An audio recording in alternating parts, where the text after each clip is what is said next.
Você puxando o mancha. Tá louco. Mas ele não aprendeu com o Papa, né? O Papa vai com a língua. Vai com a língua, o Papa, né? O Papa vai com a língua, né, velho? Sobe no banquinho pra dar do ouvido, né? Qual é que é? Vou subir no banquinho pra dar do ouvido. Te abaixa. Tem que aprender com a língua, né, velho?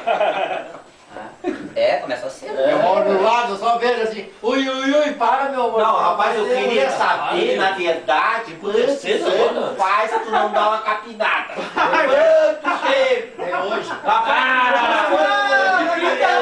Na cadeira?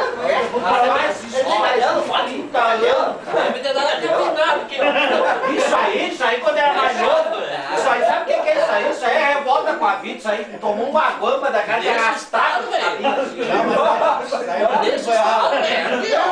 Meio barco ainda, meu, pra dar esse estado. Não, olha, isso aí é trauma, sabe? Isso aí é trauma de infância, isso aí deve tomar uma guampa daquelas assim, sai batendo nos arames do interior, assim, sabe? As vacas batendo nos arames, aquele.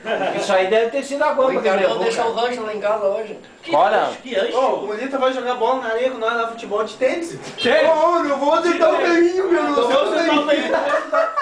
Tira desse tamanho, vai lá daqui. Cara, a última vez, cara, que ele foi tentar dar uma capinada, sério. Ele foi tentar dar uma capinada. Ô, Evandro, eu não sei se ele foi capinar, não. A bola não passou nem aqui. Não sei se ele foi capinar ou foi dar um pouquinho pros guris lá no centro, entendeu? E tomou um tundão e levaram tudo dele. Vai dizer que não foi. Vai dizer que não. Foi. Levaram assim.